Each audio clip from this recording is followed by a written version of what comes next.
mereka. Ya ada, saya termasuk orang yang nggak setuju tadi.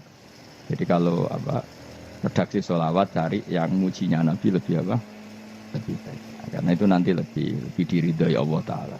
Coba Allah sendiri kalau nyebut nabinya itu hitung saja. Laqad ja'akum rasulun min anfusikum. Jadi rasulun min anfusikum, seorang rasul yang sejenis dengan kamu. Terus azizun, orangnya sangat terhormat. Alaihi ma'anitum, rasul ini siap menanggung apa yang kalian tidak mampu. Kowe ra bakal mlebu swarga baru kaya syafaate Nabi akhirnya mlebu swarga. Kowe ra kelar korban, Nabi tahu mengorbankan kita semua. Dokha Rasulullah bikab ini terus hada an ahli wa hada amman lam yudokhi min mati. Jenenge alihima anittum. Nabi menanggung apa yang kalian berat. Azizun, Nabi itu ali, terus harisun alaikum. Nabi sangat berkomitmen menyelamatkan kalian. Haris itu keinginan yang berlebihan, itu jenenge apa? Haris. Kiai kuno namanya ngungseng, keinginan yang over. Nabi itu sangat berkeinginan kita ini maslahat. Terus bil mukminina raufur. Allah yang zat yang super saja kalau nyebut nabinya nyifati sebanyak itu. Ada ayat lagi misalnya, Rabbana wab'ats fihim rasulam minhum yatlu alaihim ayatika. Muhammad itu siapa? Seorang rasul yang membacakan ayat-ayat Allah. Wa yu'allimuhum, seorang rasul yang mengajari mereka alkitab wal hikmah. Wa yuzakkihim, seorang rasul yang membersihkan akhlak-akhlak kita. Jadi artinya Allah punya tradisi kalau nyifati rasul itu banyak. Kalau termasuk orang yang nggak setuju ya kalau orang sholawatan terus berlebihan tapi khidmah ini Nabi kurang. Maksudnya gini loh, sholawatan berlebihan ya. Redaksi sholawat tentang Nabi itu kecil. Bukan sholawat jumlahnya enggak. Redaksi tentang Nabi itu kecil, sementara tentang keinginannya itu saya tidak suka. Saya suka sholawatan itu ya yang nyifati Nabi banyak, kemudian keinginannya kecil. Itu bagus. Kayak Ihya itu loh, kayak Ihya Abdul Hasan Asadili itu. Kalau dongo itu jaluknya mau swidik paling baris paling terakhir. Misalnya gini, nahmaduka ya man huwa la ilaha illa anta ar-rahmanur rahim, itu langsung in sampai nyifati Allah itu 99. Buar ngono nganti berkuras-kuras. Lagi terakhir mau jaluk dongo sithik. Nah kowe kan enggak muni muji Allah mau basa-basi tok. Alhamdulillahirabbil alamin wassalatu wassalamu ala Muhammadin. Mau nggo syarat tok. Baru Allahumma inna nas'aluka nganti telung lari. Tolong halaman. Tapi pas muji pangeran, alhamdulillahirabbil alamin wassalatu wassalamu ala Muhammadin. Bariku terus donga njaluk mapan, tolak buala. Yo to aja. Mana jare pangeran, muji kekasihku suwidik dongane kecangkeman. Lah saya tuh gak suka jenis itu. Harusnya sholawatnya itu yang panjang. Maksudnya nyifati Nabi yang panjang. Baru mintanya sedikit, itu bagus itu. Di akhlak. Makanya saya diantara sholawat yang senang itu sholawatnya Habib Ali Al-Habsyi yang arang Simtudur. Kalau beliau baca sholawat itu sholatan yattasilu biha ruhul musolli alaihi bi fayam basitu fi qalbi sirru nuri ta'alluqi bi wa hubbi wa yuktabu biha bi inayatillahi ta'ala fi hisbi. Jadi dia baca sholawat itu, ya Allah berikan sholawat kepada kekasihmu Muhammad.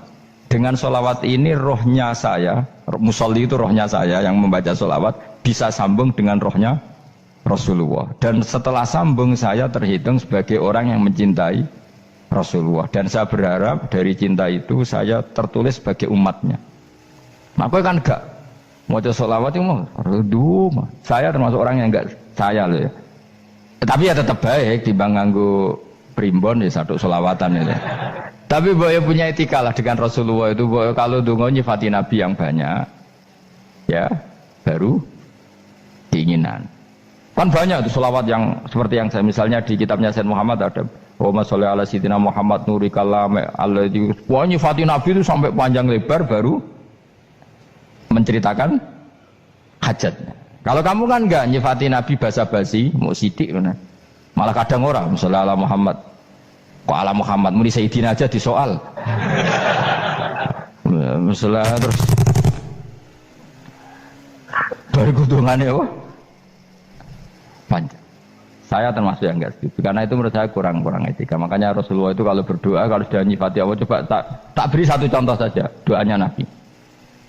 Alhamdulillah hamdan yuwafi ni'amahu wa yukafi'u mazidah ya rabbana lakal hamdu kama yanbaghi li jalali wajhika 'azimi sultanik La nuksi sanaan alaika anta kama asnaita ala nafsik. Itu sudah berapa itu nyifatinya? Itu belum doanya tuh. Nah kamu kan enggak.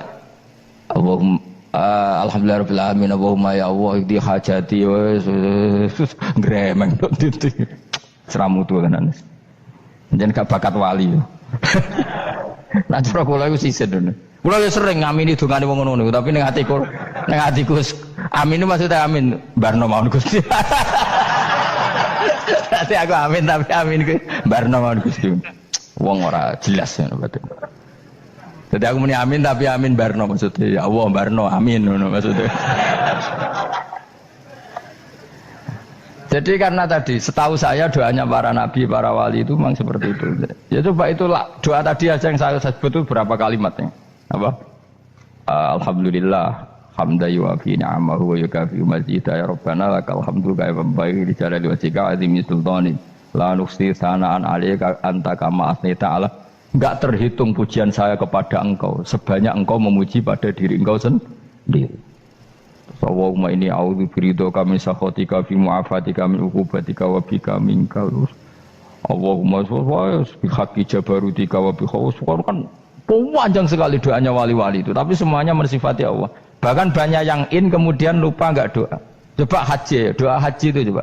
Labbaik Allahumma labbaik la syarika lak innal hamda wa ni'mata laka wal mulka la syarika lak. Wa ni'mat itu kan labbaik saya siap melaksanakan perintahmu ya Allah sa'dik. Engkau yang punya pujian, engkau la syarika lak. Itu malah enggak ada, jarang malah ada doanya. Itu kalimatnya talbiyah semua. Allahumma antal azil akram itu sudah seperti itu. Karena tadi al-mu'min yashghaluhu sana 'ala Allah min ayyakuna li nafsihi dzakiran. Mukmin sejati adalah sibuk memuja Allah sampai lupa jatah dirinya sendiri. Nah, kowe kan gak mujine Allah basa-basi, dongane tenan. Itu jadi makhluk aneh, itu jadi hubungan mbek pangeran itu wong aneh. Ya tapi jangan rabakat wali, semuanya ikut dadine semuanya ikut. Ya tok ngono kok mari wali kakean malah gak elit. Jadi tapi saya mohon itu di sholawat itu usahakan jumlah paling enggak jumlah sholawatnya banyak, doanya sedikit. Paling enggak misalnya kamu tidak punya kalimat yang apa baik ya mau sholawat ping 100 itu gak ada salah biar guling-gilingan apa kita menyebut kekasihnya Allah lebih banyak ketimbang kita menyebut hajat kita sendiri ya gitulah. Paling enggak punya etika seperti itu ya. Kalau kamu enggak punya segot-segot sing keren, bacalah sholawat berapa 100 terus cerita awam Gusti utang kula kathah. Mungkin ra jawab wis roh.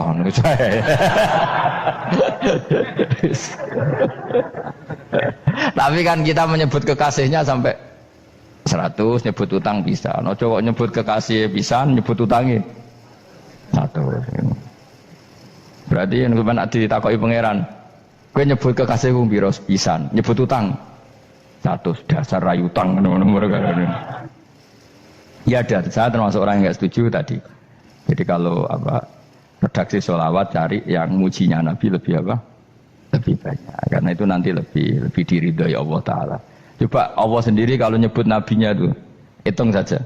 Laqad ja'akum rasulun min anfusikum. Jadi rasulun min anfusikum, seorang rasul yang sejenis dengan kamu. Terus azizun, orangnya sangat terhormat. Alaihi ma'anitum, rasul ini siap menanggung apa yang kalian tidak mampu.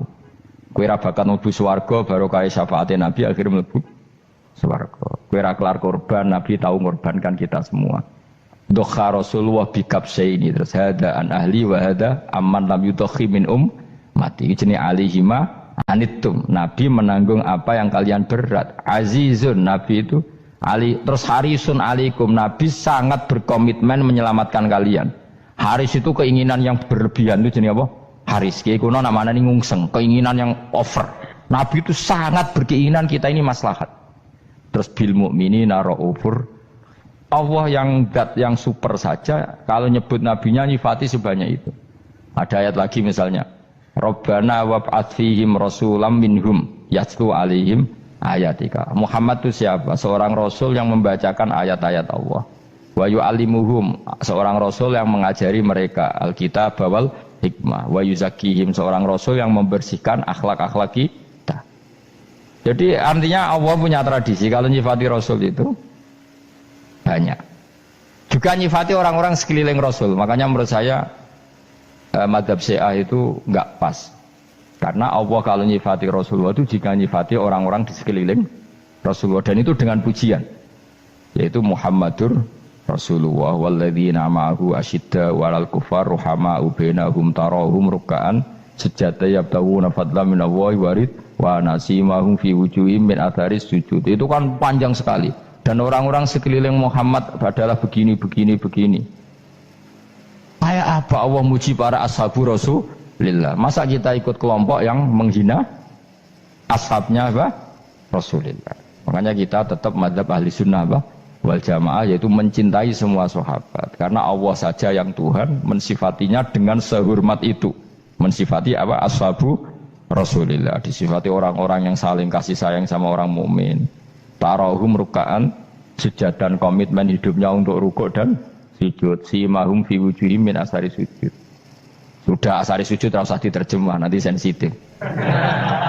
Cuma setahu saya asar sujud itu nanti setelah di akhirat orang sering sujud itu jabahnya itu ada nurnya. Tapi kalau ada yang nafsirkan asari sujud itu warna tertentu ya semboy, itu sensitif. Yang jelas asari sujud itu ya sudah seperti itu. Seneng kamu kok kasut. Kowe nyen provokator, nak ono apa ya? Ada hal yang begitu terus mau berlebihan. Uteke ya khisimun. Nah, aku ora ada kepentingan pokoknya ayat si mahum fi wujuhim min athari sujud, bahwa dalam jabahnya itu ada asaris sujud. Itu masyhur kan, saya terangkan ya, tapi gue jauh sensitif loh, biasa wae. Suatu saat Rasulullah itu ngendikan begini, nanti saya kata Nabi akan nyafati kalian semua. Sahabat-sahabat tanya, ya Rasulullah dengan sekian miliar orang bagaimana kamu mengenali kita? Saya ulang lagi, suatu saat saya nanti akan nyafati kalian, karena saya kenal kalian. Maksudnya di akhirat. Ya Allah, di akhirat. Terus sahabat tanya, ya Rasulullah bagaimana engkau mengenali kita, sementara nanti di akhirat bermiliar-miliar orang gitu. Terus Nabi ngendikan gini, jika kamu punya unta dengan tanda tertentu, saya ulang lagi, jika kamu punya unta punya tanda tertentu, dalam jidatnya ada begini, dalam tangannya ada gini, dalam kakinya ada gini, maka apa kamu bisa membedakan untamu dengan unta orang lain? Ya bisa ya Rasulullah, karena unta kita khas. Misalnya kaki depannya ada putihnya, kaki belakangnya ada putihnya, dalam baduknya ada putihnya. Terus kata Nabi, inna ummati yut'auna yaumal qiyamati hurran muhajjalin min asaril wudu. Nanti umatku nanti wajahnya juga bersinar, tangan kakinya juga bersinar. Jadi asar itu saya pastikan secara riwayat itu akhirat, maksudnya tentang akhirat. Tapi bahwa yang di dunia ada yang memulai asar itu nggih monggo mawon. Loh itu bagus kan, artinya ekspresi percepatan. Ndak apa-apa loh, daripada kok kowe ora jelas ini gitu. Maksudnya ya orang ngetok kowe pancen jarang sujud tenan. Wis ora usah sensitif, tapi yang jelas ya nanti. Ya soben kiamat ruang samu. Nanti hisab itu nanti kalau hitung hanya sekitar 3 jam. Hisabnya sak dunia itu hanya sekitar, karena malaikat itu tidak kesulitan sama sekali. Tak warai ya. Ini enggak akan salah saya dalam hal ini karena riwayatnya sahihah. Kenapa hisab itu hanya butuh rubu'un nahar, 1/4 dari siang enggak. Anggap saja siang itu 6 jam atau 12 jam itu aja terserah. Kalau 12 paruhnya kan 6 ya. Seperti 1/4-nya berarti 3. Itu gini, jadi nanti di mahsyar itu kan yauma tabyaddu wujuh wa taswaddu wujuh. Yaudah yang kafir itu gelap, hilang, wajahnya, tubuhnya semuanya gelap. Yang mukmin itu semuanya terang. Jadi sudah yang tabyaddu wujuh wa taswaddu wujuh otomatis terus nyingkap. Terus pergerakannya itu delala yang tabyaddu wujuh itu ke kanan, yang taswaddu wujuh ke kiri. Maka kamu jangan punya sinar yang kelap-kelip, nanti kena bego yang karena gak jelas tadi. Maka kamu harus sinarnya yang sejelas-jelasnya, ghurran muhajjalin min asaril. Bila perlu nur kamu sampai menembus langit saat itu. Makanya ketika orang mukmin sudah nurnya ada di muka, ada di tangan, masih ngendikan Rabbana atmim lana nurona, karena takut masih kena bego tadi. Karena kalau hanya wudu tok, sikil tok kan, bayangkan di miliaran orang kan bisa agak kelihatan. Tapi kalau nurnya sampai nembus langit kan, itu siapa kok nurnya sampai, kan malaikat langsung tahu. Lane apal Quran, alim kan insya Allah nurnya itu. Sama zaman itu masih berdoa, Rabbana atmim lana, sempurnakan nur kami. Karena nanti identifikasi malaikat berdasar tadi, kalau ada nur berarti diletakkan ashabal yamin, kalau nggak ada nur ashabal shimal. Nah malaikat yang dibawa bigu itu kira-kira detail nggak? Dugaan saya kalau kelap-kelip pasti kena simal. Wah ini partai kiri, mesti kan. Pemenang yang wudhunya mau dulet sirah tok sidik. Karena anak madzhab Syafi'i. Sebetulnya meskipun tuh sebaiknya kalau basuh sirah itu kabeh ben ora kelap kelip mana aneh pepesah terus dulat-dulet tok. Iku sebenarnya ya itu. Kelap kelip. Ya sudah ya. Setelah itu kata ngendikane pangeran yu'raful mujrimuna bisimahum fayukhadu bin nawasi wal aqdam. Orang-orang pendosa kelihatan maka diletakkan di kiri. Nah sama yang orang-orang baik simahum fi wujuhim min asari. Jadi ayat itu jelas tentang akhirat. Tapi kira usah terus provokasi. Seneng kamu kok ya khisimun maksudnya provokator gitu. Jadi nanti yang mukmin jelas nurnya. Lah nur ini nanti dengan kadar iman kamu, perilaku kamu. Ada yang kelap-kelip, ada yang... Nah yang kelap-kelip ini orang kena bigo itu tadi. Nanti setelah kena bigo ikut ashabis simal, yang kelap-kelip disortir lagi, malaikat yang bagian detail kan ada nanti. Nah ini terus ditubir neraka. Yang kafir benar-benar neraka, yang ini ditubir neraka. Nah itu nanti ini yang ngel-ngelok kanjeng Nabi digoleki ya ini itu. Mana sakit kanjeng Nabi, mana ono kiai soleh darani, nah iso soleh dhewe sakit Nabi mereka terus goleki endi umatku sing kelap-kelip terus dicari disyafaati. Ya imma langsung dituruti Allah wa imma diumbasine neraka. Ya terserah rencanamu piye kon aku. Tapi yang jelas apa?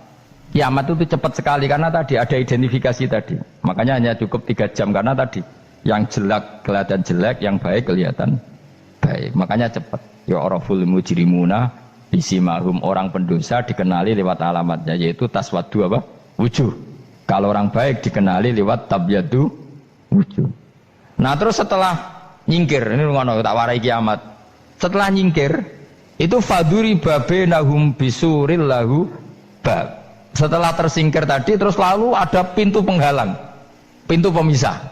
Nah pintu pemisah tadi yang sisi kanan langsung jadi surga, yang sisi kiri jadi neraka. Itu disebut faduri babenahum bisuril lahu bab batinu fi rahmatu wa dhahiruhu min qibalihil adzab. Yang pintu arah kanan otomatis wilayah surga, yang pintu kiri otomatis wilayah neraka. Nah problemnya ketika penutupan pintu itu dah yang kelap-kelip itu katut kemana ini yang makanya kamu jangan malok partai yang apa kelap-kelip yang nggak jelas itu koalisi kemana ya? Kalau partai besar kan iso nyalon presiden, partai kecil ini kan ikut mana ini kan sing sak ngisore 1%, 2% ini kan repot. Loh, coba misalnya nur kamu 2%, berarti gelap kamu kan 98%. Kira-kira malaikat mengkategorikan kemana coba? Ayo jawab. Gelap. Loh kode semangat. Padahal itu bagian dari kamu. Kalau satu tubuh itu sinarnya hanya 2%, kira-kira kategorinya itu partai gelap, partai terang. Kode semangat kok itu. Berarti kegaruk kemana? Kiri. Tapi bisa saja malaikat cara berpikir gini. Tapi kok ada cahayanya ya? Padahal kata Allah yang bercahaya ashabul yamin. Kan nggak ada bilang cahaya terang. Bisa saja malaikat alhamdulillah berpikir begitu. Ya nanti kita rayu saja supaya berpikir ini kan yang penting ada cahaya. Kan Allah tidak bilang terang apa kelap-kelip. Ya mungkin saja asal ada cahaya dikategorikan lahu nur, punya apa? Nur. Tapi yang jelas saat itu pun yang sudah punya cahaya masih berdoa Rabbana atsmim lana nurona. Ya Allah saya mohon sekali nur-nur kami sempurnakan. Jadi ini saya bantu teman-teman yang hafid-hafid supaya tahu maknanya ya. Dan yang enggak hafid ya dengar ya. Kalau nur itu penting. Makanya Nabi itu kayak apa? Nabi itu orang super. Itu kalau ngendikan wa maj'al min fawqi nuran wa min tahti nuran wa an yamini nuron wa ansimali nuron, sampai terakhir Nabi masih mendoa untuk dirinya waj'ali nuron, dan semua tubuh saya jadi nur. Jadi Nabi sudah gitu, ya Allah jadikan sisi depanku nur, belakang kami nur kanan, nur kiri, nur terakhir itu apa? Waj'alni nuron, dan doa semoga semua tubuh saya jadi nur. Itu termasuk doa yang sering saya baca. Karena saya takut kelap-kelip tadi, ini bahaya ini kalau malaikat. Saya tidak tahu cara berpikir malaikat tadi. Apa ngitung 98% maka dikategorikan apa? Gelap. Apa dihitung nurnya saja? Wong instruksinya Allah kan yang ada nur ashabul yamin. Meskipun kelap-kelip kan punya nur. Saya tidak tahu nanti ikut 2% ikut mana kalau di partai koalisi itu? Ikut yang menang biasanya, ikut yang apa? Ya paham ya, makanya saya mohon kalau wudhu itu usahakan sempurna, terutama wudhu sholat. Kalau nggak wudhu sholat itu sebaiknya nggak sempurna, supaya ada bedanya wudhu sholat sama wudhu tidak sholat. Rasulullah itu masyhur gitu ya, Rasulullah itu kadang tawaddu'a wudhu'an khafifan, wudhu yang sederhana, yaitu hanya sekali-sekali dan tidak sempurna. Ketika ditanya as-sholat ya Rasulullah, tidak. Misalnya saya habis makan, mau tidur, biasanya ya wudhu, tapi tentu tidak perlu sesempurna kayak wudhu sholat, biar ada bedanya. Rasulullah juga gitu, beberapa kali beliau wudhu tapi tidak sesempurna wudhunya untuk sholat. Masyhur itu di riwayat tawaddu'a wudhu'an khafifan duna wudhu'ihi lis sholat. Tapi kalau wudhu untuk sholat asbaghal wudhu, menyempurnakan wudhu. Jadi supaya ada bedanya wudhu sholat dan wudhu tidak sholat. Saya gak wong sore ngaji podo kabeh. Abu Bakar ya gitu, ana wong poso sunat kok nyediakno buka dimarahin. Istrinya pernah nyediakan buka beliau untuk puasa sunat. Itu embernya dipecahi Abu Bakar. Ditanya, kenapa gitu? Apakah kamu akan menyaingi Ramadan? Jadi gak boleh memperlakukan puasa sunat kayak Ramadan. Ya biasa saja kalau puasa sunat tuh, wah buka kolak, apa? Ramadannya ya iri tuh. Ini gimana kok saya disaingi ini? Jadi kabeh itu ada proporsinya, ada apa? Makanya megang Quran ya wudu, megang wudu. Nah, kabeh gitaran terus wudu, pengiran tersinggung. Piye kok menjegal gitar wudu? Jadi gak boleh kebaikan disaingi itu juga gak boleh. Bapak gue sergap wudu sampai nyekel gitar.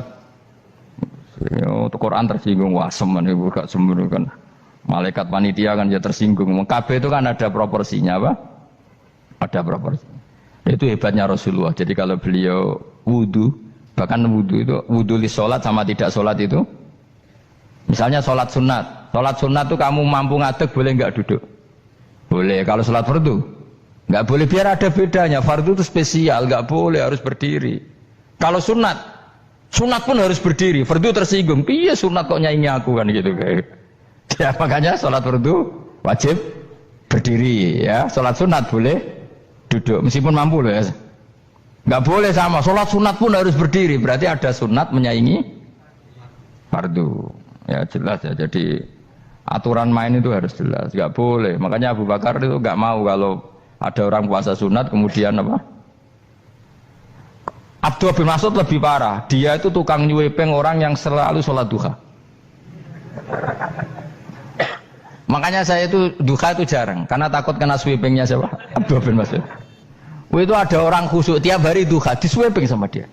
Apakah kamu menjadikan sholat ini jadi fardu? Kok mbok lakoni bedino? Awas nampak lakoni bedino. Daerah akhir duha dilakoni bedino. Perkara ini butuh duit. Itu kalau zaman Abdul Mahmud kena sweeping apa? Karena berarti menandingi fardu. Jadi sebenarnya usah anut ilmu ku bahaya itu di sensitif. Cuma ini kan ilmu tetap tak utarakan. Biar kamu tahu, nggak boleh fardu disaingi itu nggak. Coba kan banyak ketentuannya tadi. Contoh paling gampang itu apa? Kalau sholat fardu boleh, nggak boleh apa? Duduk. Sholat sunat boleh duduk. Sholat sunat boleh di kendaraan sesuai jalannya kendaraan. Ainama tawajjahat bi rohilatu. Kalau sholat fardu, kalau kamu naik unta harus turun untuk memastikan di kiblat. Jadi banyak sholat sunat kamu dalam keadaan najis sudah tidak boleh dilakukan. Kalau sholat fardu, karena saking pentingnya fardu, meskipun dalam keadaan najis ya menemukan alat sesuci harus tetap sholat. Jenenge sholat dihormatil waktu, karena nggak boleh fardu ditinggalkan. Meskipun nanti harus iadah, karena nggak boleh mengalahkan fardu meskipun itu oleh najis. Jadi misalnya kamu pergi hanya bawa satu celana, kemudian di terminal atau apa kena najis, kena uyah sampean misalnya, kamu harus tetap wudu dan sholat, karena nggak boleh fardu ditinggalkan. Meskipun nanti harus iadah, karena sholat kamu tidak sempurna. Dalam keadaan celana kamu najis, boleh nggak sholat sunat? Oh nggak boleh. Karena kalau fardu itu darurat memang suatu yang harus maka dilakukan. Tapi kalau kamu dalam keadaan nggak suci nggak boleh melakukan sholat apa? Sunat. Karena fardu itu spesial apa? Spesial. Bukan kalau terus nanya. Wamtazil yauma ayyuhal mujrimun. Ya, jadi orang mujrimun harus terpisah dari orang apa? Mukmin. Dan yang keharusan itu ketika di surga. Tapi kalau di dunia ya boleh muamalah boleh. Ya muamalah yang halal maksudnya. Infaridu tegese misau sira kabeh ana mukminin sing pira-pira mukmin indahtilatihim. Nalikane campure kufar utawa al mujrimin bihi kelan al mukminin. Utawa rujuke balik boten napa. Maksudnya rujuk itu awalnya kisah indahtilatihim mukminin bihi kelan kufar atau kufar ning mukminin. Alam ahad ilaikum ya bani Adam. Alam ahad ana ta ora merentano ingsun ilaikum maring sira kabeh. Amurkum tegese ana ta ora merentano ingsun kum ing sira kabeh ya bani Adam ya bani Adam. Ala lisani rusuli ing atase lisane para utusan-utusan ingsun. Bukankah saya telah merintahkan kamu wahai bani Adam Allah ta'budu setan. Yen ora menghamba sira kabeh asetan ing setan. Ngendikane pangeran kowe ijek kanut setan ku cek nemen nih. Bukankah sudah saya perintahkan kamu tidak boleh diperbudak napa setan. Maknane la tutiu tegese aja taat sira kabeh ing setan. Inna sak temene setan laku maring sira kabeh aduun musuh mubinun kang jelas. Bayinul adawati banget musuhane. Lah yo setan musuhmu kok malah mbok nut bocah kok sarap ngono. Karwan musuh kok di nut. Anut yo pangeran mergo Allah wali fid dunya wal akhirah. Wa ani buduni lan yen to nyembah sira kabeh ni ingsun. Wa anstune kelakuan budu nyembah sira kabeh ni ingsun wahidu tegese nglakoni ya tauhid sira kabeh. To mengesakno sira kabeh ni ingsun. Wa ati ulan to atau sira kabeh ni ingsun. Harusnya kita hanya ibadah ning Allah Subhanahu wa ta'ala karena dia yang menciptakan kita, tempat kita kembali. Setan itu tidak siapa-siapa, makhluk yang hina, yang lemah. Kok kowe malah taat ya ning gone zat sing super, sing gawe kita, sing memberi rezeki kita dan zat yang kita kembali.